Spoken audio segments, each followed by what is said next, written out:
Acts 4:12 ministry, both human ministry, Both human and spirit ministry. both human spirit ministry.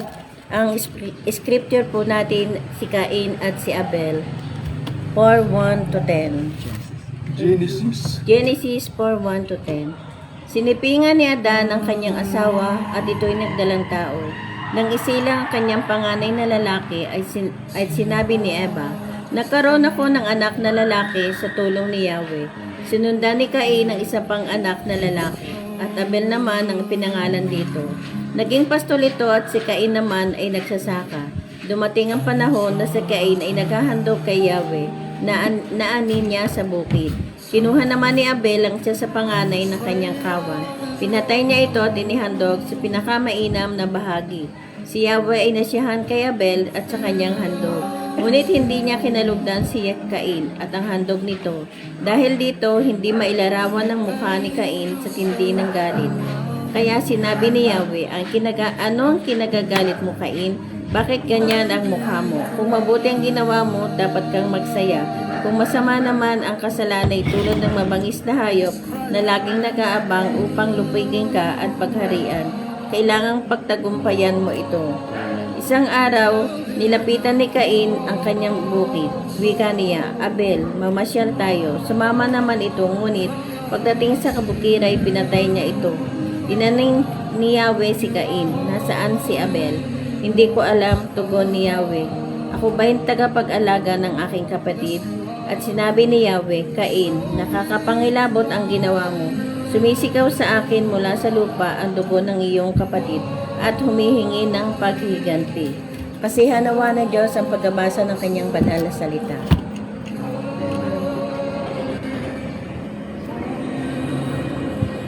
Acts 4:12 ministry, both human and spirit ministry. In the name of Jesus Christ and the worship service. Buksan natin ang ating mga Bible sa Book of Acts chapter 4 verse o Gawa 4:12. Kay Jesucristo lamang matatagpuan ang kaligtasan sapagkat sa silong ng langit ang kanyang pangalan lamang na binigay ng Diyos sa ikaliligtas ng tao. Kay manalangin dakilang Diyos na kilang Ama, tunay nga pong iyong salita. Pawang katotohanan ng iyong Espiritu magbigay sa amin ng pag-unawa, paglubos namin mapakinabangan at may pamuhay namin ng iyong mga salita bago dumating ang iyong pagparito sa mundo ito. At dalangin namin na basbasan niyo po ang isang pagkaing espiritual na aming pagsalusaluhan na walang iba kundi mga salita mo. Siyang tumimo sa aming puso at manahan at iti maging gabay at pagdubay sa araw-araw naming gawain mula Lunes hanggang Linggo. At maging doon sa aklan, ganun din po pagpalain mo rin po yung salita po. Muli po sa iyong kapurihan, kawalatian, kadaklat, karapasalamat, tanging pangalan niyo, anak na si Jesucristo ng aming tagapagligtas. In Jesus Christ we pray. Amen. Amen. Una po tayo. So wala pong iba na pangalang ibinigay ng Diyos sa silong ng langit, kundi sa pangalan lamang ni Jesucristo ang kaligtasan. Marami pong tao na hindi alam paano maligtas. Amen. Malinaw po na walang ibang paraan para sa kaligtasan kundi ang pangalan lamang Ni Ni Jesucristo. Jesucristo. Tandaan po natin yan kahit saan tayo magpunta. Kailangan nating tangan yan, dala natin yan. At maging pundasyon sa ating puso. Tandaan natin yan na yan ang nagpapatibay sa ating puso na sinasabi doon sa 1 Corinthians chapter 3, 3:9-7. sinasabi dyan, kami ang manggagawa. Kami kapwa manggagawa ng Diyos at kayo ang kanyang bukirin. Kayo rin ay gusali ng Diyos. Ayon sa kagandahang loob ng Diyos sa akin, inilagay ko ang pundasyon tulad ng isang mahusay na tagapagtayo. Iba naman na nagpapatuloy sa pagtatayo ng gusali, ngunit dapat maging maingat ang bawat nagtatayo sapagkat wala ng ibang pundasyong maaaring ilagay, maliban sa nailagay na walang iba kundi si Jesucristo. May nagtatayo na gumagamit ng ginto, pilak o mahalagang bato, mayroon namang gumagamit ng kahoy, damo o dayami. Nakikilala ang uri ng gawa ng bawat isa sa araw ng paghuhukom, sapagkat mahahayag sa pamamagitan ng apoy kung anong uri ang ginawa ng bawat isa. Kung ang itinayo sa ibabaw ng pundasyon ay hindi masunog, tatanggap ng gantimpala ang nagtayo noon. Ngunit kung masunog naman, mawawalan siya ng gantimpala. Gayunman, maliligtas siya, kaya lang ay para siyang nagdaan sa apoy. Hindi ba ninyo alam na kayo'y templo ng Diyos at naninirahan sa inyo ang kanyang Espiritu? Paparusahan ng Diyos ang sino mang magwasak ng templo niya, sapagkat banal ang templo ng Diyos at kayo ang templong iyon. Amen. So, ang pundasyon na nilagay sa ating puso ay ang pangalan ni Yesu Kristo, ang ating tagapagligtas. Kung nandoon sa puso mo ang pangalan ng Panginoon Yesu Kristo, nakakatiyak ka na ito ang matibay na pundasyon na nagtagumpay mula sa human papuntang espiritu. At kinakailangan nating palagaan, paniwalaan at panampalatayaan na natin na lahat na mga salita ng Diyos ay manatili sa ating puso kung gusto nating makasama sa Kanya. Pangatlo, yung ginagawa niyang iglesia sa Kanya pa rin pangalan pa rin ang Kanyang dugo na tinubos. Acts chapter 20 verse 28, ano sabi dyan?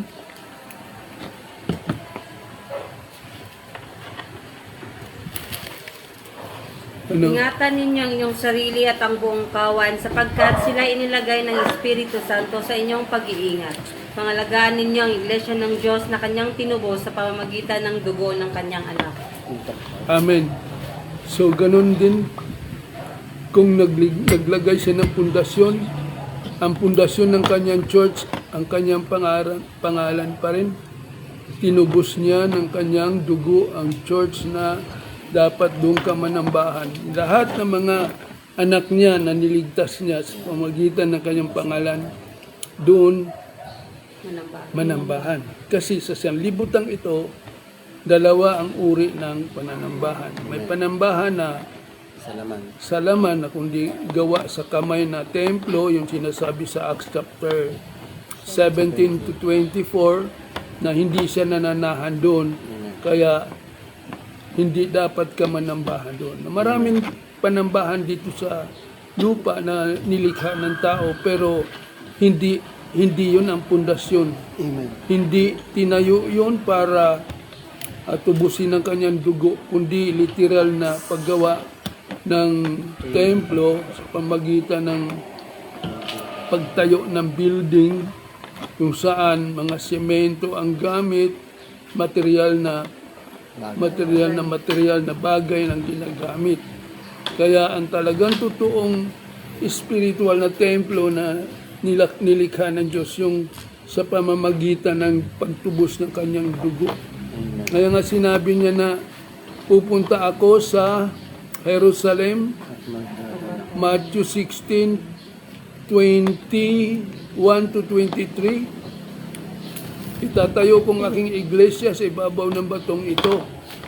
At pupunta ako sa Jerusalem, magbata ako ng maraming hirap, papatayin ako doon at muling mabuhay sa ikatlong araw. At ang sabi ni Pedro, ito naman si Pedro, itong Satanas na ito, laging nakasubaybay sa kanya dahil gusto ni Satanas na lituhin o maling aral ang ibibigay ni Satanas. Kaya ginamit niya si Pedro, hinarangan ng Panginoon. Sabi ni Pedro, sa pamagitan ni Satanas, hindi ako papayag diyan, Panginoon, sa gusto niyo. Hinarap siya ng Panginoon at sabi ng Panginoon, Satanas, lumayas ka diyan sa harap ko, hadlang ka sa akin landasin. Ang iniisip mo hindi sa Diyos, kundi sa tao. Kaya ang nangyayari ngayon, mayroong templo na templong galing sa Diyos, iniisip na para sa Diyos, at may templo ngayon na iglesia ng tao na tao ang isip. Kaya nangyayaring ganun. Kaya malaya ang tao na makapamili kung saan siya dapat manambahan. Pagkatapos niyan, sabi ng Panginoon sa John 2:13 to 22 na sabi na, yan templo na yung ginawa ng inyong kamay, wala na yan. Amen. Pinalitan ko na yan ng templong sa loob ng 3 araw. Basahin mo nga, 46 years ang ginawa nila. Yan, ano po yun? Malapit na ang Pasko ng mga Hudyo, kaya't pumunta si Jesus sa Jerusalem. Nakita niya sa templo ang mga nagtitinda ng mga baka, tupa at kalapati at ang mga namamalit ng salapi. Kumuha siya ng lupit at ginawa iyong panghagupit at ipinagtabuyan niyang palabas ang mga nagtitinda, pati na ang mga baka at ang tupa. Sinabog niya ang salapi ng mga namamalit ng pera, pinagtataob ang kanilang mga mesa. Pinagsabihan niya ang mga nagtitinda ng kalapati, alisin ninyo rito ang mga iyan, huwag ninyong gawing palengke ang bahay ng aking ama. Naalala ng kanyang mga alagad ang sinasabi sa kasulatan, ang malasakit ko sa iyong tahanan, matinding-matindi sa aking kalooban. Dahil dito'y tinanong siya ng mga pinuno ng Hudyo, anong himala ang maipapakita mo upang patunayang may karapatan kang gawin ito? Sumagot si Jesus, gibain ninyo ang templong ito at sa loob ng 3 araw ay muli ko itong itatayo. Sinabi ng mga pinuno ng Hudyo, 46 na taong ginawa ang templong ito at itatayo mo sa loob lamang ng 3 araw. Ngunit ang templong tinutukoy ni Jesus ay ang kanyang katawan. Kaya't nang siya'y muling mabuhay, naalala ng kanyang mga alagad na sinabi niya ito at lalo silang naniwala sa kasulatan at sa mga itinuro ni Jesus. Amen. So, ang tao nagtatayo ng templo nasa pamagitan ng kanyang gawa ng kamay. Balit ang Diyos na tayo ng templo. Sa loob ng 3 araw, ginawa niya ang templo na Allah. Kaya yung templo na yan, patuloy pa rin dito sa lupa na sinabing gibain, sa halip na gibain, dinagdagan. So ang Diyos naman patuloy din gumawa ng kanyang templo doon sa langit. Revelation 21, 1 to 8.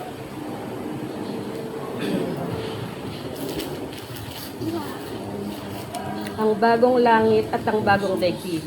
Pagkatapos nito, nakita ko ang isang bagong langit at ang bagong daigdig. Wala na ang dating langit at daigdig. Wala na rin ang dagat. At nakita ko ang banal na lungsod, ang bagong Jerusalem, na bumababa mula sa langit buhat sa Diyos, gaya ng isang babaeng ikakasal. Maganda ang bihis at handa na siya sa pagsalubong sa lalaking kanyang mapapangasawa. Narinig ko ang isang malakas na tinig mula sa trono. Tingnan ninyo, ang tahanan ng Diyos ay nasa piling na ng mga tao. Maninirahan siyang kasama nila at sila'y magiging bayan niya. Makakapiling nilang palagi ang Diyos at siya ang magiging Diyos nila. At papahirin niya ang bawat luha sa kanilang mga mata. Wala nang kamatayan, dalamhati, pagtangis at paghihirap sapagkat lumipas na ang dating mga bagay. Pagkatapos ay sinabi ng nakaupo sa trono, pagmasdan ninyo, binabago ko na ang lahat ng bagay. At sinabi niya sa akin, isulat mo, maaasahan na totoo ang mga salitang ito. Sinabi pa rin niya sa akin na ganap na ako ang Alpha at ang Omega, ang simula at ang wakas. Ang sinumang nauuhaw ay bibigyan ng tubig na walang bayad na mula sa bukal na nagbibigay buhay. Ito ang makakamta ng magtatagumpay at ako'y magiging Diyos niya at siya na may magiging anak ko. Subalit, malagim ang kasasapitan ng mga duwag, ng mga taksil, ng mga nagpapasasa sa kasuklam-suklam na kahalayan, ng mga mamatay tao, ng mga nakikiapid, ng mga mangkukulam, ng mga sumasamba sa Diyos-Diyosan, at lahat ng mga sinungaling. Ang magiging bahagi nila ay sa lawa ng nagliliyab na asupre. Ito ang pangalawang kamatayan. Amen. So binigyan ng kalayaan ang bawat tao na manambahan sa kanya-kanyang iglesia dito sa lupa. Kubalit, bukod tangi yung iglesia o templo o New Jerusalem na nandun sa langit na sinasabi niyang 3 araw niyang ginawa yon at tinubos ng kanyang dugo. Yun yung nandun, bagong langit, bagong lupa, bagong Jerusalem. Doon ang lahat ng taong nagtagumpay kapag sunod sa kanyang doon ilalagay. Hindi naman dito sa lupa eh. Maraming templong ginawa ang mga tao dito sa lupa, subalit ni isang pangalan ng templo walang nakarating sa langit, kundi yun lamang. At sa gusto lahat na nakipag-isa sa Panginoon sa purong aral ng Oxford World Ministry, both human and spirit ministry, siya yung ilalagay doon sa bagong langit at bagong lupa na siyang New Jerusalem. Subalit may isang paraan pa ang tao bago siya makasama doon. Yung ang sinasabi doon sa Revelation 20:11-15 na sinasabi dyan dadaan sa hukuman, Basahin mo. Pagkatapos nito ay nakita ko ang isang malaking tronong puti at ang mga nakaupo doon. Naglaho ang lupa't langit sa kanyang harapan at hindi na nakita pang muli. Nakita kong nakatayo sa harap ng trono ang mga namatay, maging dakila at hamak at binuksan ang mga aklat. Binuksan ang isa pang aklat, ang aklat ng buhay. Hinatulan ng mga patay ayon sa kanilang ginawa batay sa nakasulat sa mga aklat. Hiniluwa ng dagat ang mga patay na naroroon, hiniluwa din ng kamatayan at ng daigdig ng mga patay ang mga nakalagak sa kanila. Hinatulan ng lahat ayon sa kanilang mga ginawa. Pagkatapos ay itinapon din sa lawan ng apoy ang kamatayan at ang daigdig ng mga patay. Ang lawan ng apoy ay ang pangalawang kamatayan. Tinapon sa lawan ng apoy ang sino mang hindi nakasulat ang pangalan sa aklat ng buhay. Amen. Kung nakasulat yung pangalan mo sa aklat ng buhay, ikaw lang yung may karapatang makapasok doon sa bagong langit at bagong lupa, New Jerusalem. Yun yung pinakabatayan mo na mayroon kang pangalan na nakasulat. Hindi yung pangalan mong galing dito sa lupa, hindi yung pangalan na galing sa binyag o ano pa man yun. Hindi. Sa pangalan ni Jesucristo na siyang iyong pundasyon sa puso mo. Yun ang makikita doon eh. Pagkatapos doon, ang basihan noon, unang bubuksan yung mga aklat, yung aklat ng Old Testament. Kung ikaw nabubuhay ka nung kapanahunan ng Old Testament, ang utos ng Diyos sa iyo, yung Ten Commandments. Kung hindi ka nakasunod noon, bagsak ka rin. Ngayon, ngayong huling araw, iba na ang utos dahil ang utos ngayon nasa Acts chapter 2, 16 to 17, 18, 36 to 38, Acts 4:12, 1 John 2:27, Efeso 4:30, Mark 16:14, 16, at yun na nga yung bago ka humarap doon ay dadaan ka talaga sa hukuman ni Kristo. Kailangan makadaan ka. Spiritual na ngayon, hindi na katulad dati na sinasabi doon sa bagong tipan, aklat, human o Jesus. Ngayon, Kristo na kasi. Kaya sabi diyan, sa huling araw, ibuhos kong aking espiritu sa lahat ng tao. Di ba? Pakibasa mo na lang. Ang nakikita ninyo ay katuparan ng ipinahayag ni Propeta Joel. Ito ang gagawin ko sa mga huling araw, sabi ng Diyos. Ipagkakaloob ko ang aking espiritu sa lahat ng tao, ipapahayag ng inyong mga anak na lalaki at babae ang aking mensahe. Ang inyong mga kabataang lalaki makakakita ng mga pangitain at ang inyong matatandang lalaki magkakaroon ng mga panaginip. Sa panahong iyon, ibubuhos ko rin ang aking espiritu sa aking mga alipin, maging lalaki at maging babae at papahayag nila ang aking mensahe. Acts 2:36-38, kaya't dapat malaman ng buong Israel na itong si Jesus na ipinako niyo sa krus ay siyang ginawa ng Diyos na Panginoon at Kristo. Nabagabag ang kanilang kalooban ng marinig ito, kaya tinanong nila si Pedro at ang iba pang mga apostol, mga kapatid, ano ang dapat namin gawin? Sumagot si Pedro, pagsisihan ninyo talikuran ng inyong mga kasalanan at magpabautismo kayo sa pangalan ni Kristo upang kayo patawarin at ipagkaloob sa inyo ang Espiritu Santo. Amen. Yun ang pinakamahalagang turo dyan sa turo ng Espiritu. Akala nila basta-basta yung tanggapin yung Espiritu. Wala kang pagsunod sa turo ng Espiritu, hindi mapapasayo kasi ang magbibigay ng Espiritu mismo ang Diyos. Hindi mo makukuha yan sa pamamagitan ng mga paraan mo. Mismo, kailangan sundin mo. Magsisi ka. Kasi ang sabi nga doon, itong si Jesus na pinako niyo sa cross, siyang ginawa ng Diyos na Panginoon at Kristo. Ibig sabihin, siya yung unang John 3:16. At tapos pinatay ninyo, muling nabuhay. Ito ngayon. Ngayon, siya na yung Kristo. Kaya ang nangyari, nabagabag yung kanilang kalooban at nagtanong kay Pedro, anong gagawin namin? Sumagot si Pedro, sabi, pagsisihan nyo talikdan ang inyong kasalanan, magpautismo kayo sa pangalan ni Jesus Cristo. Pangalan pa rin, walang iba eh. Kaligtasan, pundasyon, lahat ng bagay sa pangalan pa ni Jesus Cristo. Kayo yung acts for 12 ministry, both human and spirit ministry, in the name of Jesus Christ. Mula umpisa hanggang dulo, hanggang wakas. Ministry niya yun eh. Di yung sabihin, si Maria, si ganito, ganun. Walang ibang makapagligtas. Hindi yung nasa pangalan. Kaya tama yung sinasabi kay Jesucristo lamang matatagpuan ang kaligtasan sapagkat sa silong ng langit ang kanyang pangalan lamang ibinigay ng Diyos sa ikaliligtas ng tao. Kaya malinaw na wala kang ibang paraan. Pangalan lamang ni Jesucristo.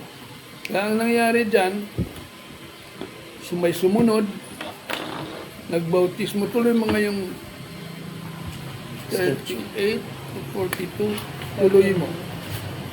Sapagkat ang pangako ay para sa inyo at sa inyong mga anak at sa lahat ng nasa malayo, sa bawat taong tatawagin ng ating Panginoong Diyos. Marami pang inilahad si Pedro upang patunayan ang kanyang sinabi at nanawagan siya sa kanila.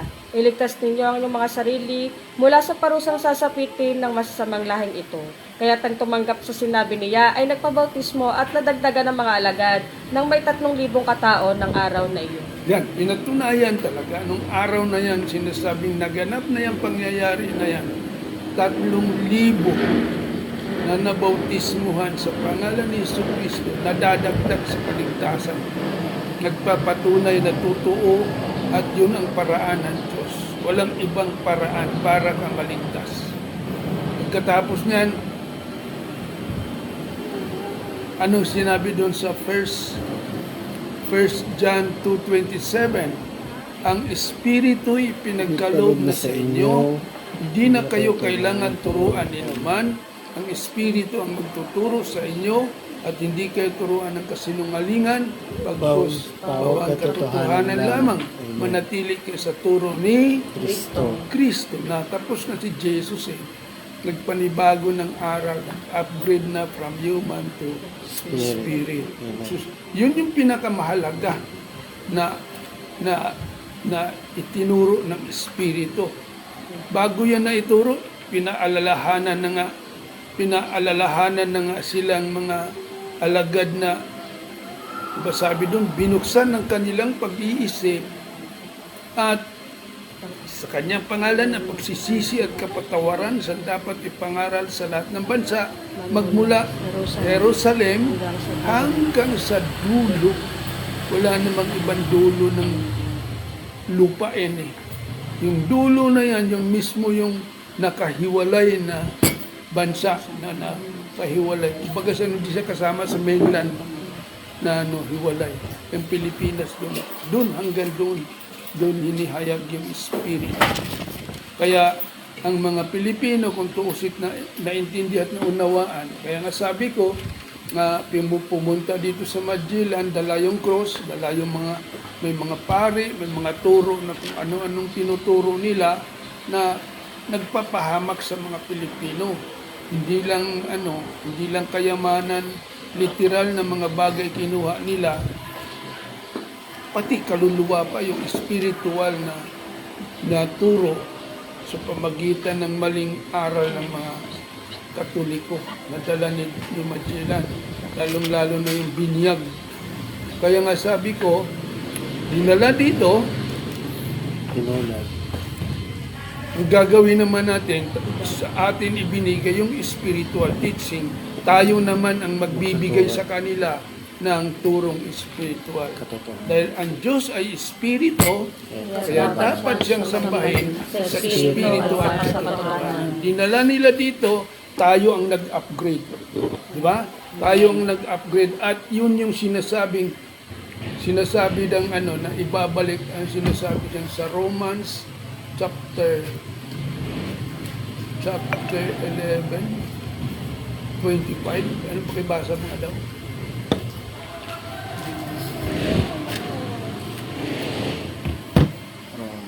Mga kapatid, isang hiwaga ang nais kong malaman ninyo upang hindi maging mataas ang palagay ninyo sa inyong sarili. Ang pagmamatigas ng Israel ay pansamantala. Tatagal lamang iyon hanggang sa mabuo na ang takdang bilang ng lahat ng mga hintil na lalapit sa Diyos. Kapag nangyari iyon, maliligtas ang buong Israel tulad ng nasusulat. Magmumula sa Sion ang tagapagligtas. Papawiin niya ang kasamaan sa lahi ni Jacob, at ito ang gagawin kong kasunduan namin kapag pinawi ko na ang kanilang mga kasalanan. Dahil tinanggihan ng mga Israelita ang magandang balita, sila'y naging mga kaaway ng Diyos at kayong mga hintil ang nakinabang. Ngunit dahil sa sila ang mga hinirang ng Diyos, sila'y mahal pa rin niya alang-alang sa kanilang mga ninuno, sapagkat hindi nagbabago ng isip ang Diyos tungkol sa kanyang mga kaloob at pagtawag. Noon kayong mga hintil ay hindi sumusunod sa Diyos, ngunit ngayon kayo ay tumanggap ng habag ng Diyos nang sumuway ang mga Hudyo. Gayon din naman, dahil sa habag ng Diyos na inyong naranasan, sinuway naman ngayon ng mga Hudyo ang Diyos nang sa gayo'y maranasan din nila ngayon ang kanyang habag. Sapagkat hinayaan ng Diyos na maalipin sa pagsuway ang lahat ng tao upang may padama niya sa kanila ang kanyang habag. Amen. So, yung unang binigay doon sa bansang Israel, yung Jesus, yung John 3:16, yun sinuway nila. Diba? Sinuway nila, hindi nila kaya ang sabi ng Panginoon, hindi na kayong pagharian ng Espiritu. Yung bansang nagkakabunga doon yung bibigay. So yun yung dinala dito sa atin.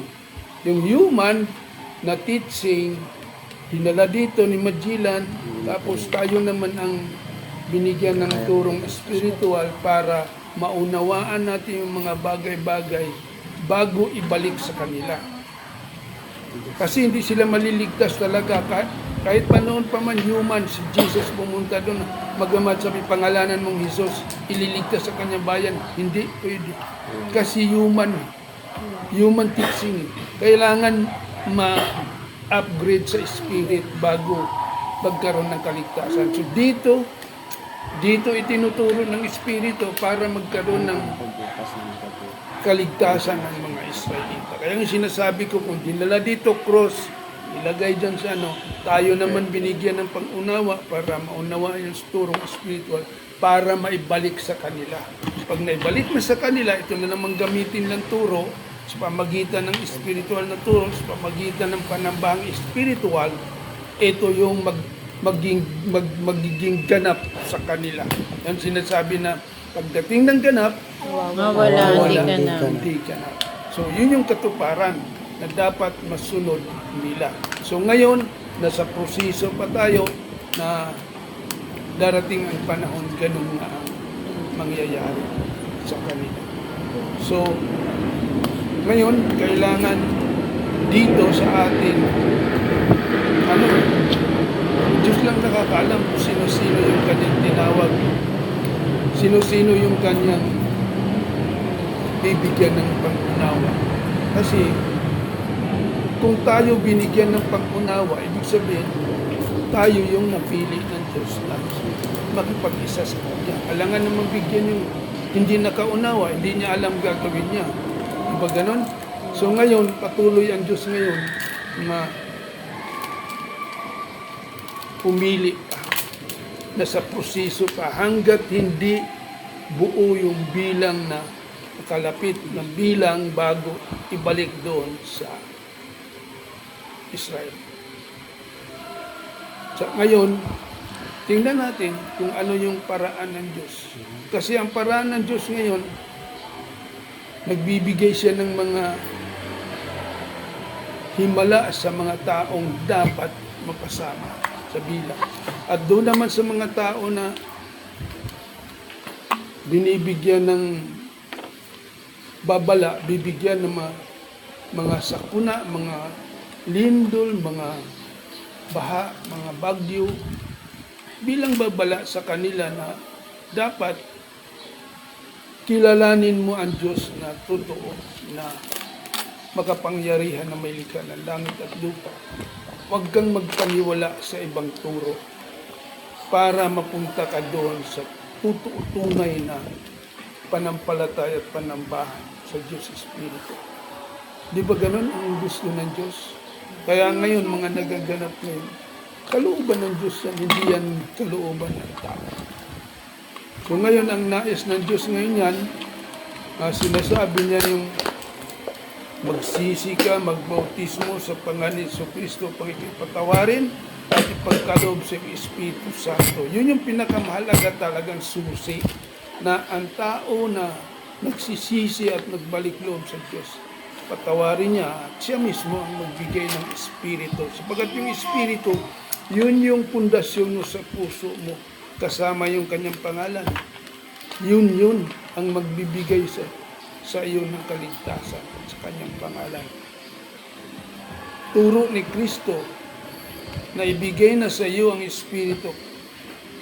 Kaya hindi na kayo kailangan turuan ni numan. Ang Espiritu ang magtuturo sa inyo at hindi kayo turuan ng kasinungalingan, bagkus, katotohanan lang. Manatili ka sa turo ni Kristo. So, nandun na tayo, tapos na tayo doon sa turo ni Kristo. Ngayon, ito na ngayon yung sinasabi ni Ephesians 4:30 na sinasabi ni Huwag niyong dulutan ng pigati ang Espiritu Santo ng Diyos sapagkat ito'y tatatanda ng iyong katibay. yan. Tugusan Tatanda pagdating ng iyong takdang katubusan pagdating ng takdang araw. Sa ayaw at sa gusto mo, haharap ka sa hukuman ni Kristo. Di ba ganun? Harap ka doon. Ngayon, pag dinulutan mo ng pighati yun, aalis yung Espiritu, mawawalan ka ng Espiritu. Wala ka ng gabay patnubay. Kaya pagharap mo sa Panginoon, sa hukuman, wala akong pangalan. Ang pangalan ni Jesucristo lumaya sa iyo dahil nilulutan mo ng pighati. Di ba ganun? Amen. So malinaw po na pagkapanambahan ko dun sa gusto niyang New Jerusalem na nilikha niya sa pamagitan ng tinubos ng kanyang dugo. Ikaw naman, nilinis ka rin kasi bago yung titirahan mo, bagong langit, bagong lupa, bagong Jerusalem. Ang mga pinadadala doon yung mga nagbago, nalinis, malinis, brand new. Kaya doon, subalit yung mga taong hindi talaga naunawaan, kahit anong gawin at makipag-away man sila, wala talaga. So walang buhay sa Espiritu.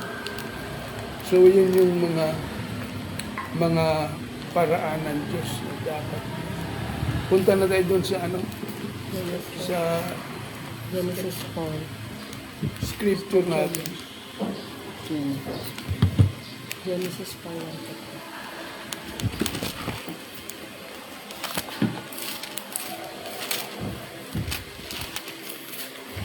Sinipingan ni Adan ang kanyang asawa at ito'y nagdadalang tao. Nang isay lang ang kanyang panganay na lalaki at sinabi ni Eva, nagkaroon ako ng anak na lalaki sa tulong ni Yahweh, kaya Cain ang pinangalan niya rito. Sinundan si Cain ng isa pang anak na lalaki, at Abel naman ang pinangalan dito. Naging pastol ito at si Cain naman ay magsasaka. Dumating ang panahon na si Cain ay naghandog kay Yahweh ng anin niya sa bukid.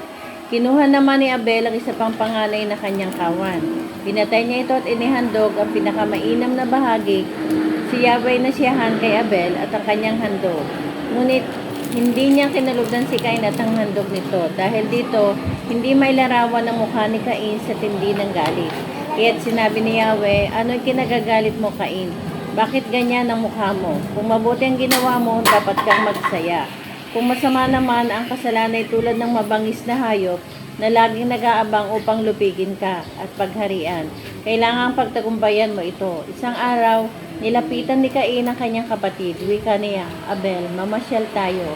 Sumama naman ito, ngunit pagdating sa kabukiray pinatay niya ito. Tinanong ni Yahweh si Cain, nasaan si Abel? Hindi ko alam. Tugon niya, bakit? Ako ba'y tagapag-alaga ng aking kapatid? At sinabi ni Yahweh, Cain, nakakapangilabot ang ginawa mo. Sumisigaw sa akin mula sa lupa ang dugo ng iyong kapatid at humihingi ng paghihiganti. Salamat sa Diyos. Okay? So, yung mga nagaganap noon, nagaganap din ngayon. Kung titingnan natin, gaano man tayo karami ngayon, dalawang uri lang na nanambahan. May mabuti at Si Cain na masama, si Abel na mabuti. mabuti. Nanambahan sila pareho, may handog. Ngayon, hindi nagustuhan ni Cain yung trato ng sa Panginoon kasi yung handog niya hindi tinanggap, handog ni Abel ang tinanggap. So, dahil doon, nagkaroon siya ng inggit at yun nga nagawa niya patayin si Si Abel. Nung mapatay niya, tinanong siya ng Panginoon, Abel, Nasaan? Nasaan na roon ang iyong kapatid? Sinabi niya. Anong sagot ni Abel? Ay, ni Cain. Bakit? Hindi ko alam bakit ako ba Ako yung ba yung tagapag-alaga ng aking kapatid. Na diyan, limi-limiin mo kung dapat mabuang isagot ito sa Diyos, Hindi. sa magulang mo, Tapang. ha? Sa mga tao na dapat irespeto, dapat igalang, dapat bang gamitin mo yan? Hindi. Hindi, di ba? So bakit nagaganap? Ba't nagagawa? Masama ang ugali. Yan ang iano mo. Sa panahon ngayon, kaya nga pinakita yun ng Diyos para hindi natin tularan. Sample yun. So ngayon, andito nagaganap ngayon sa bansa natin Amen. yung ganong sistema para ikaw mag-decide ka sa sarili mo. Dapat ba Gawin. pamarisan o dapat alisin? Alisin. Alisin. Ha? Alisin lang. Ngayon umiiral, sa ngayon tandaan nyo, magmasid kayo. Ang umiiral ngayon na sinasabing freedom of expression. Ganon? Freedom of expression. Ibig sabihin mo, sinagot mo ang Diyos ng ganon dahil sa freedom of expression. Tama ba? Hindi. Ha? Tama bang ipalusot mo doon sa kataas-taasang hukuman ng iyong pagbabanta sa iyong kapwa? Sabihin mo, hindi, freedom of expression. Mali. Di ba? So, ito pinamukha sa atin, binuksan sa ating puso't isipan para ituwid tayo ng Diyos Espiritu. Alin ba ang tama? Alin ba ang dapat sundin mo? Tama ba? Kakampi ka ba doon sa sinabi na freedom of expression? Hindi. Hindi eh. Sipin mo na lang kung ganyan na freedom of expression. Lahat ng tao kung mayroong kalayaang magsalita ng masama. Pati bata ngayon, magaling malutong magmura dahil sa freedom of expression. Di ba? Anong mangyayari kaya sa ano natin? Ano kaya mangyayari sa lipunan natin? Pagising mo sa umaga, mayroon na nagsisigaw dyan. Mura ng mura, ganun. Pagkatapos, anong gusto niya sabihin? Maganda. Hindi. Ha? Pangit pakinggan. Maganda si Sarah di ba? Yan ang pinakita sa atin na dapat ibaon mo na sa limot, alisin mo na yan kasi hindi maganda. Pero mo Diyos lang pinanggalayngan ng iyong hiningat lakas. Pinanggalayngan ng lahat ng bagay. Gaganunin mo. Ha? Eh, kung nanay ka, wala kang turong mabuti sa anak mo. Ha? Tama. O tingnan niyo yung tatay. Diyan mo makikita. Kailangan magmasid ka kasi ang lahat na nangyayari sa mundong ito, nakapattern yan doon. Isa lang naman ang Bible, isa lang ang paraan ng paglikha ng Diyos sa tao. Lahat ng bagay ginawa niya, nilikha niya. Kaya mayroong basihan. Maipapakita siyo, ito ba good or bad? Ha? Yun ang mahalaga eh. Kailangan mamulat tayo ngayon sa katotohanan. Number 2, freedom of, anong ginawa ni Cain? Freedom of action. Ano yung action ginawa niya? Mamatay. Kay Abel. Pumatay. Ha? Pumatay. Oh, yun din ngayon. Nangyayari ngayon, papatay kita. Ha? Hindi ba ganon? Freedom of expression eh. Diyan mo makikita ang kasamaan na noon na nanggaganap noon. Ngayon, gagamitin ng isang pinananahanan ng masamang espiritu para sirain yung kabutihan, yung katahimikan, yung kapayapaan, sirain. Hindi ba pangit, maganda? Diba? Ikaw na magsabi. Hindi na ako, hindi na maraming tao. Galatia 5:19-21. Ang bunga Simbolo siya din ng Galatia 5. Ano po? Hindi may kakaila ang mahilig ng laman, pagkikiapi, kalayan at kalaswaan, pagsamba sa Diyos-Diyosan, pangkukulang, pagkapuot sa isa't isa, pag-aaway-away, pagsiselos, pagkakagalit at kasakiman, pagkakampi-kampi at pagkakabaha-bahagi, pagkainggit, paglalasing, kalayawan at iba pang katulad nito. Muli ko kayong binabalaan, ang gumagawa ng mga ito ay hindi magkakaroon ng bahagi sa kaharian ng Diyos. Subalit ang bunga ng Espiritu ay pag-ibig, kagalakan, kapayapaan, katyagaan, kabaitan, kabutihan, katapatan, kahinahunan at pagpipigil sa sarili. Walang batas laban sa mga ito at pinatay na ng mga nakipag-isa kay Kristo Jesus ang kanilang makasariling pagkatao, pati na ang masamang hilig ito. Kung ang Espiritu ang nagbibigay buhay sa atin, siya na rin ang paghariin natin sa ating buhay. Huwag na tayo maging palalo, huwag na nating galitin ang isa't isa at huwag na rin tayong mag-inggitan. Amen. Di ba ganon? Kailangan mamulat tayo sa mga nagaganap ngayon. Dahil tayo, iba tayo sa kanila. Ang bunga ng Espiritu, spiritual na tayo, upgrade na tayo.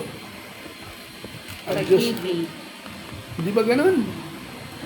Kaya nga sabi ko, kung gusto natin ng kapayapaan, kainahunan, upgrade tayo sa panambahan. Ang Diyos ay Espiritu, kaya dapat mo siyang sambahin Sa Espiritu at katotohanan. Ito yung dapat madala doon sa ibang bansa, sa buong mundo, para sila man ay mamulat sa katotohanan at susundin ang turo ng Diyos Espiritu, lalo na sa bautismo sa Panginoon Kristo, upang yung natitirang 144,000 na sinasabi ng Diyos na babautismuhan magaganap sa kanila. Amen? Naintindihan natin? Wag na, yun, Israel, sabi ko sa inyo, makinig kayo, wag niyong asahan yung nire-restore ninyong Jerusalem ngayon na iyon ay pakinabangan nyo. Yan ay panlupang Jerusalem. Ang totoong Jerusalem na nilikha ng Diyos nandoon sa langit. Wala dyan sa inyo. Wala sa lugar ng Saudi.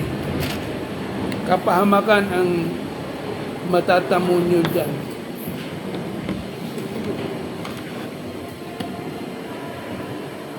Galatia 4, 21-31. Si Cain, si Abel, si Sarah. Ang talinghaga.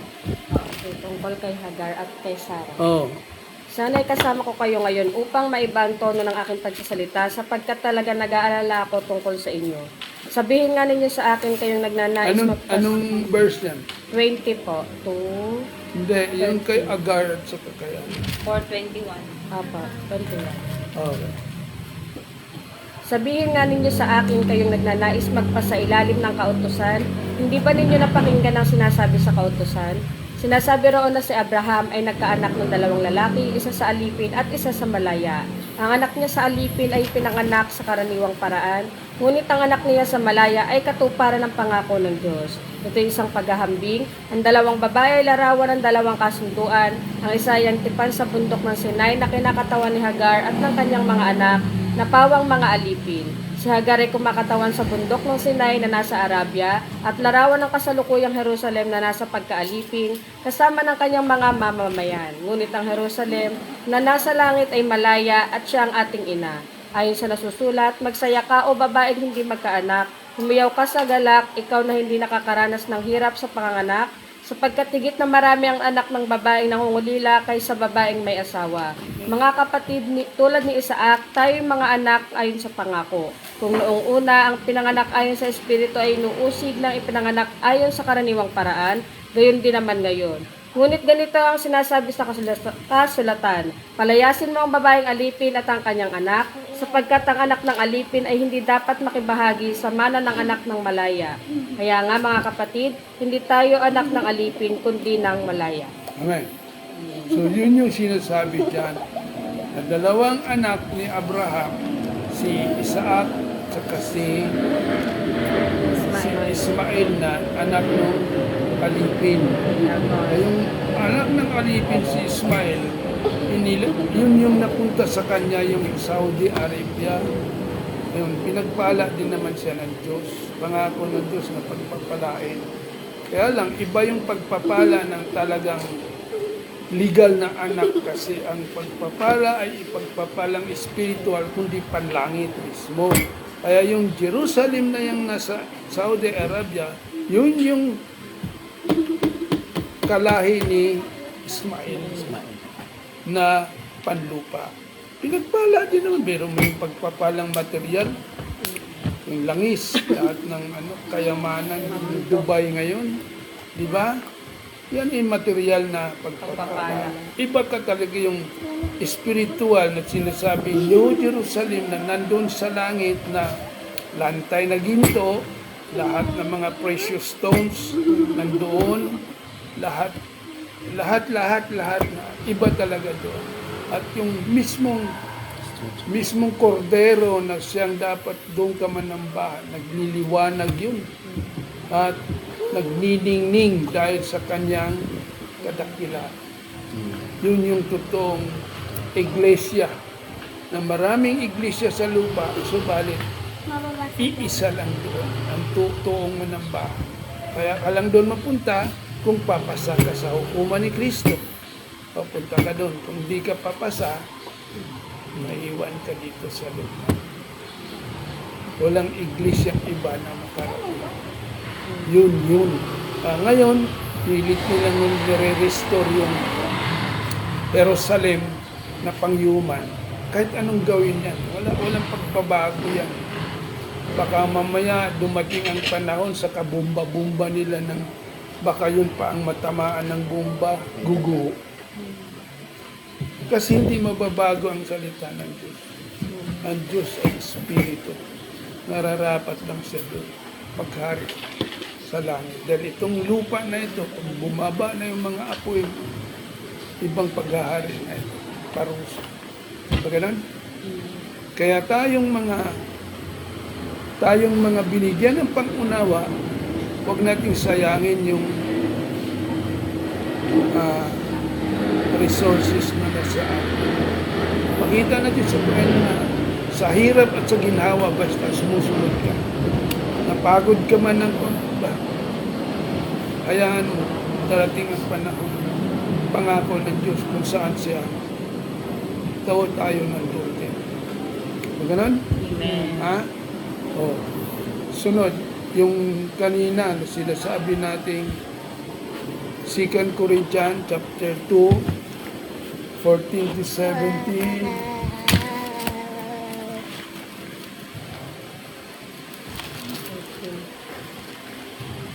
Ngunit salamat sa Diyos at lagi niya kaming isinasama sa parada ng tagumpay ni Kristo dahil sa aming pakikipag-isa sa Kanya. At sa pamamagitan namin ay pinalaganap ng Diyos sa lahat ng dako ang mabangong halimuyak ng pagkakilala sa Kanya. Para kaming mabangong samyo ng insensong inihahandog ni Kristo sa Diyos at nalalanghap naman ang mga naliligtas at ng mga napapahamak. Sa mga napapahamak, ito'y parang alingasaw na nakamamatay, ngunit sa mga naliligtas, ito'y halimuyak na nagdudulot ng buhay. Sino ang may sapat na kakayahan gumawa ng mga bagay na ito? Hindi kami katulad ng iba riyan na kinakalakalang salita ng Diyos. Sa halip, bilang sugo ng Diyos at lingkod ni Kristo, buong katapatang ipinapangaral namin ito.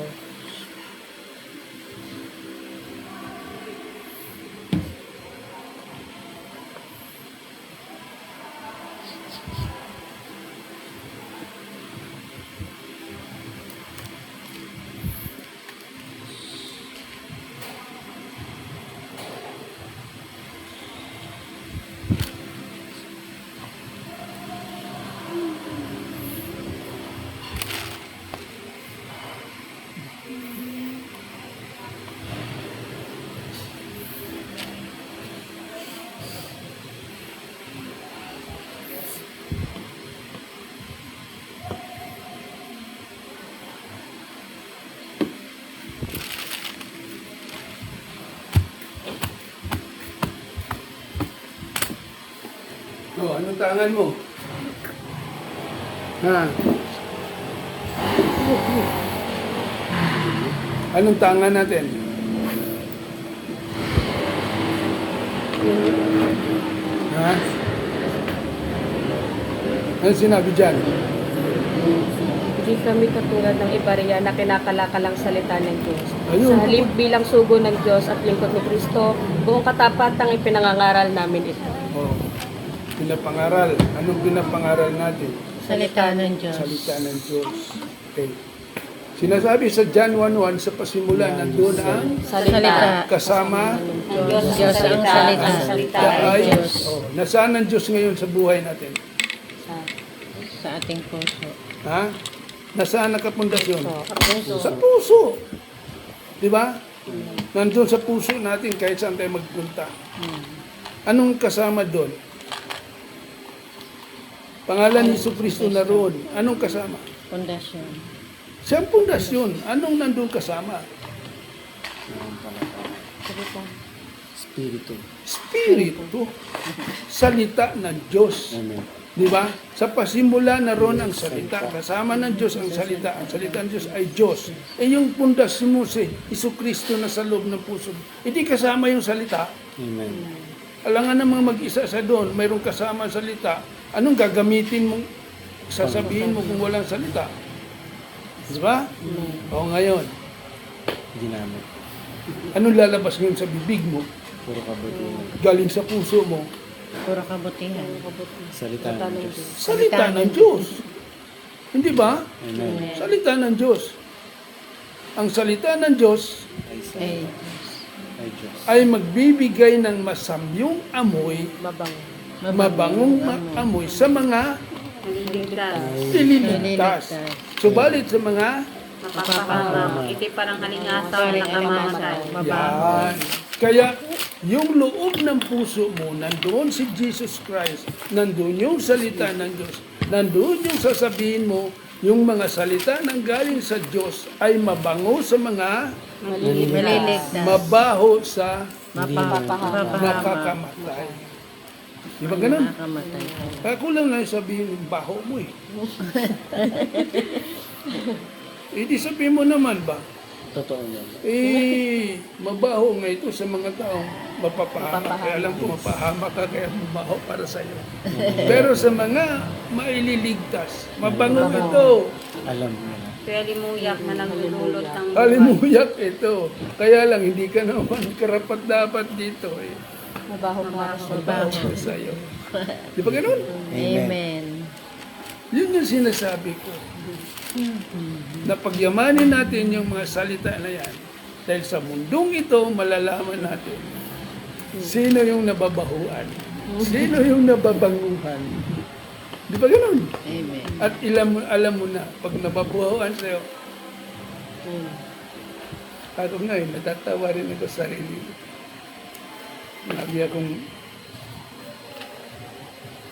Sabi ng anak ko, baho na kwarto mo, Papa. Alisin mo yan. Analis ko. Yun pa, yan. Ganun pa rin. Di sabi, hindi yan ang, alam mo ang mabaho, ako mismo, nasa puso. Intindi mo, sino ang talaga ang nababahuan? Ako yung nakatira dito. Nasa puso ko ang salita ng Diyos. Nasa puso ko ang Diyos. Lumalabas sa bibig ko, galing sa puso, salita ng Diyos. Nababahuan kayo. Alam mo na kasi ano ang katayuan. Alam mo na hindi karapat-dapat na maging mabangong samyo yung salita ng Diyos kung kayo'y kapapanalig sa kaisa. Subalit kung labag sa kalooban talagang mabaho. Huwag ka na maghanap na ibang mabaho dyan. Yun na yun. Di ba ganun? Amen. Kaya magpakatotoo tayo. So ang mga nangyayari ngayon, ito ang kalaban ng mabuti at masama. Dalawa lang naglalaban, mabuti at masama. John chapter 8, 31 to 38. John chapter 8. 8:31. 8:31. Ang katotohanan ang magpapalaya sa inyo. Sinabi naman ni Jesus sa mga Hudyong naniniwala sa Kanya, kung patuloy kayong susunod sa aking aral, tunay ngang kayo'y mga alagad ko. Makikilala ninyo ang katotohanan at ang katotohanan ang magpapalaya sa inyo. Lahi kami ni Abraham, tugon nila, at kailan may di kami naaalipin ni numan. Paano mo masasabing palalayain kami? Sumagot si Jesus. Tandaan ninyo, alipin ng kasalanan ang lahat ng nagkakasala.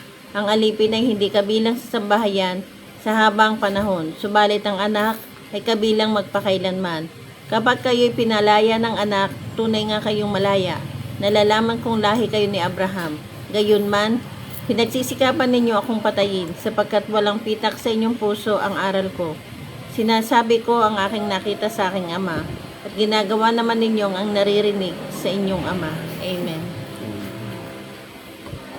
38 na yan. Hanggang 38? Ay, apo. Okay. So, anong ibig sabihin dyan? Sa mga panalita ng Panginoon.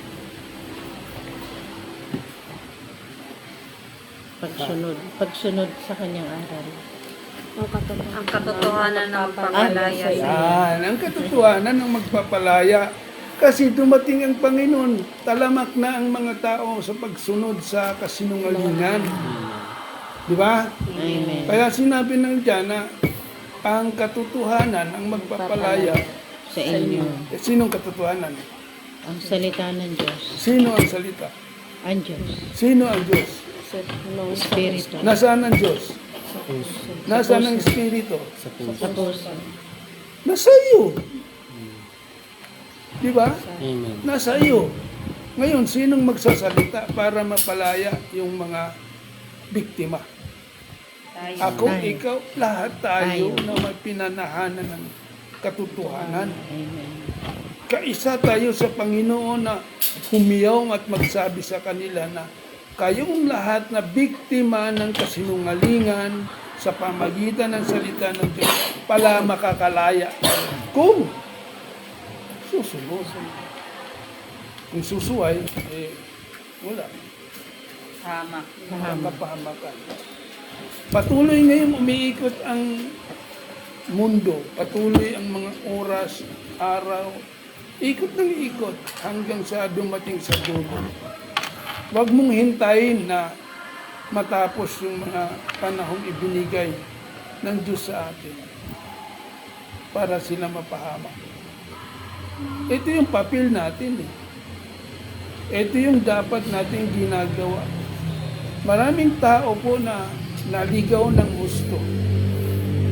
Di ba? Minsan nga kamag-anak natin, hindi natin alam ano ba talaga ang purpose sa buhay mo. Bakit ayaw mo sa salita ng Diyos? Bakit ayaw mong sumunod? Paano na lang kung halimbawa dumating yung punto na ito na, nandyan na yung hatol ng Diyos. Paano na lang? Kaya hanggat maaga, maging kaisa tayo sa pagpalaganap. I-voice out natin na mali yung pagsunod ninyo.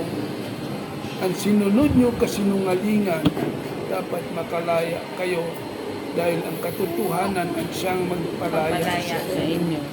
Ganun. Amen. Oh, tuloy mo pagbasa. 39 to 44. Diablo ang inyong ama.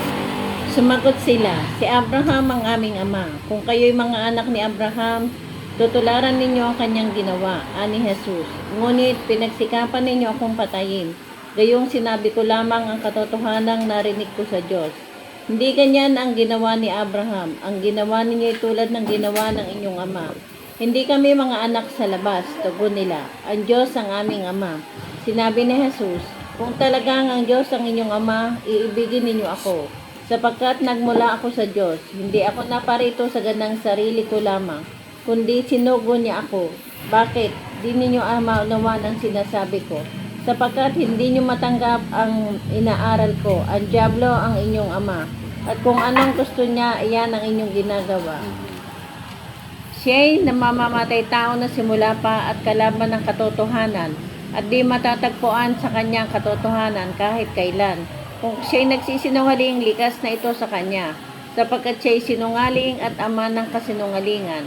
Ngunit ang sinasabi ko'y ang katotohanan, kaya hindi ninyo ako paninaniniwalaan. Sino sa inyo ang makapagsasabing nagkasala ako? Kung katotohanan ang sinasabi ko, bakit hindi niyo ako pinaniniwalaan? Ang mula sa Diyos ay nakikinig sa salita ng Diyos. Ngunit hindi kayo mula sa Diyos, kaya hindi niyo pinapakinggan ang salita ng Diyos. Amen. So yun yung nagaganap sa atin ngayon. Kahit anong gawin natin, mayroong talagang hindi susunod kasi mayroong anak ng Kasulungan. Diablo. So kalaban talaga ng Diyos yun. So ngayon nasa huling araw na tayo, dumating na yung punto na ang salita ng Diyos ang hahatol. Amen. Revelation 19:11 to 21.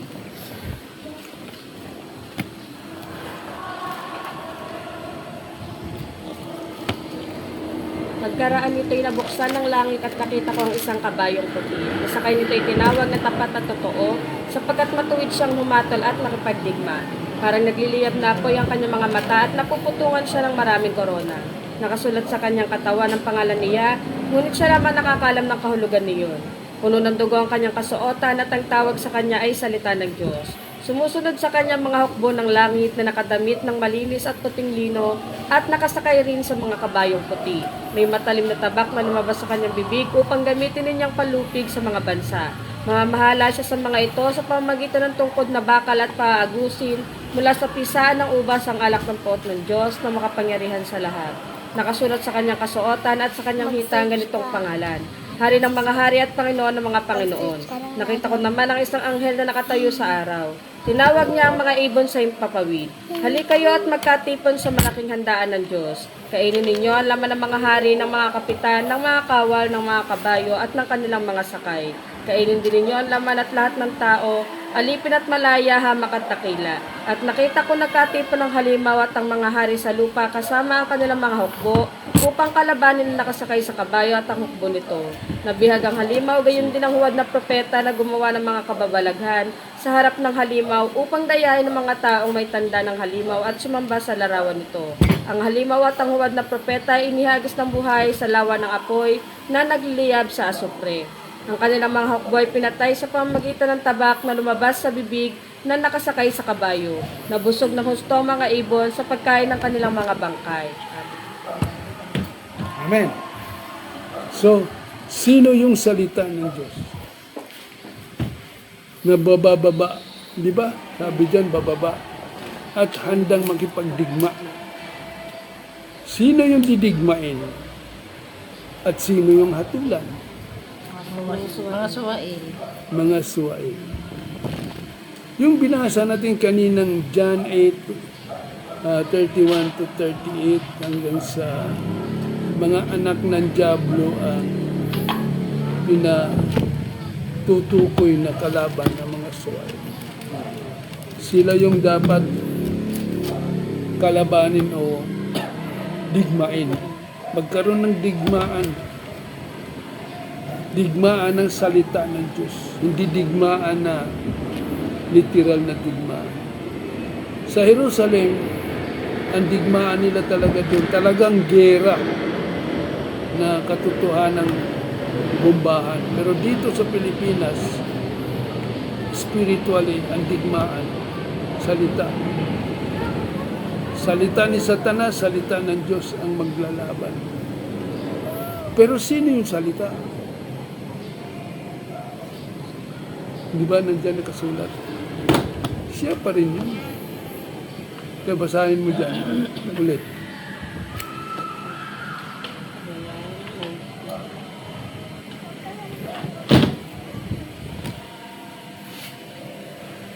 Pagkaraan nito'y nabuksan ng langit at nakita ko ang isang kabayong puti. Ang sakay nito'y tinawag na tapat at totoo, sapagkat matuwid siyang humatol at makipagdigma. Parang nagliliyab na apoy ang kanyang mga mata at napuputungan siya ng maraming korona. Nakasulat sa kanyang katawan ang pangalan niya, ngunit siya lamang nakakaalam ng kahulugan niyon. Puno ng dugo ang kanyang kasuotan at ang tawag sa kanya ay salita ng Diyos. Siya yung pangalan na nakasulat, siya nakakaalam. Alam. Siya Diyos ng mga Diyos, Hari ng mga hari. Siya yung makapangyarihan. Salita ng Diyos ang tawag sa Kanya. At kakalabanin niya, didigmain, handa siyang makipagdigma agahaton. Kaya ang mga nangyayari ngayon sa ating kapanahunan na naglalaban yung mabuti't masama. Naglalaban ang mabuti't masama na ang gusto ng masama, siya ang maghari, siya ang manaig. Subalit, hindi pwedeng magaganap yun. Dahil ang Diyos ang may hawak, siya ang makapangyarihan sa lahat. Hindi pwedeng si Cain ang maghari, bagkus yung mga anak na katulad ni Abel ang siyang kakampi ng Diyos. Kaya sa panahon ngayon, dapat nating malaman kung sino yung kakampi mo at sino yung kalaban mo. Dapat mong malaman na ang masama kailanman ay hindi kayang gapin ang katotohanan. Bagkus ang katotohanan ang magpalaya sa turo ng kasinungalingan. Dapat alam natin.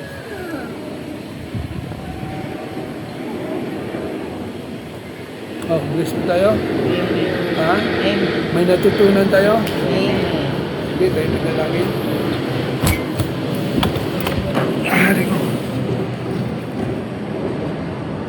Lord, salamat po sa banal na salita. Salita mo'y pawang katotohanan, ang Espiritu nagbigay pag-unawa sa iyong Acts for 12 ministry. Both human and spirit ministry.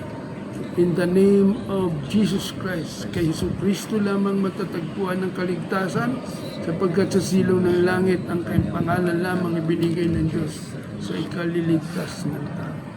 Pagpalait ibuhos mo yung Espiritu sa aming gawain sa katatapos mo dito sa Greenland, Kainta, Rizal. At pagpalain nyo rin po ang music ministry na pinangunahan ni Brother Michael at maging doon sa Aklan, pinangunahan ni Brother Jay. At lahat po ng salita mo'y pawang katotohanan sa aming basihan sa lahat ng aral at turo. At lahat po ng gawa ng kaaway, sinasaway namin, minuwasak namin yan sa mula pa kay Adat Liba, magpasangga ngayon, mga taong sumasamba sa Iglesia ng Tapiburgo, mga pare, sa Roma, bulangguro, mga propeta at mga pastor na kinakalakal sa tanong Diyos. Lahat ng kasinungalingan, turok aral ng Quran, kataksilan sa 12 ministry ni Kristo Espiritu, wasakit lipulin mo silang lahat. In the name of Jesus Christ, In the name of Jesus Christ, in the name of Jesus Christ, in the name of Jesus Christ, in the name of Jesus Christ, in the name of Jesus Christ, in the name of Jesus Christ, pinahula naming malayang dumaloy ang turo ng Acts for 12 ministry, bautismo sa pangalan ni Kristo sa buong mundo, sa kapangyarihan ng kanyang pangalan ng pagsisisi at kapatawaran sa dapat ipangaral sa lahat ng bansa. At sa Pilipinas, Presidente ng Pilipinas, Cabinet Members, Senator, lahat ng Pilipino, umunawa, tumalima, tumalikod sa kasalanan, manumbalik sa kuban Diyos, sagsisi at bautismo sa pangalan ni Kristo, upang patawarin at pagkaluban ng Espiritu Santo. Mambanal, marapatin niyo po yung alipin, lalaki at babae sa Acts for 12 ministry na maging bayan ng Diyos at walang ibang Diyos dapat kilalanin kundi ikaw lamang ang Diyos na may makapangyarihan sa lahat. May likha ng langit at lupa at ng bagay na bigay hininga sa bawat tao. Ikaw ang Diyos noon ngayon magpakailanman, Diyos na katastasan, Diyos na buhay, lahat ng nilalang sa langit, sa lupa, ilalim ng lupa, manikmang sa salvasyon ng iyong pangalan, pangalang higit na ito, pangalan sa Kristo, si kalwalhati ng Diyos.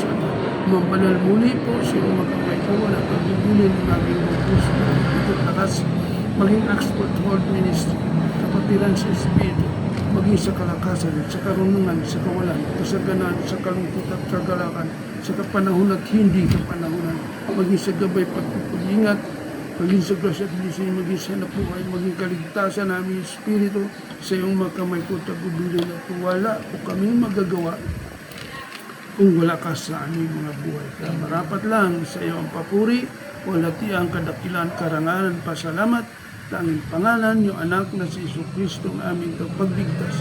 In Jesus Christ we pray. Amen. Amen. Amen.